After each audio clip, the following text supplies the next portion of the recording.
Ako po si Mark Denveriano, operator po ng 30cm dito po sa SPJL Plaza. Ginamit ito 7 beses na may total run na 101 meters. Ito po ang printer head. Ang capping na may 90% good condition at ang wiper. Ganito naman ang tamang pag-head clip. Punasan ng wiper pagkatapos mag-head clip. Nozzle check.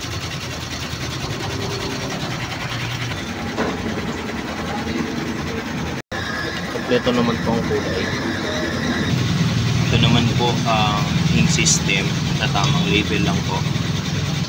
Ang waste tank na papapalit ko ng kaninang umaga. At ang AVR. Ito naman po ang consumable na use. At ang unused.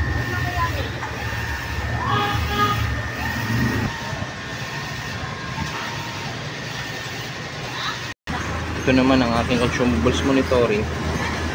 Sa yellow, film, sa white, at sa powder. Ito naman ang aking daily output recording. At ito naman ang aking printer head daily checklist. Salamat po.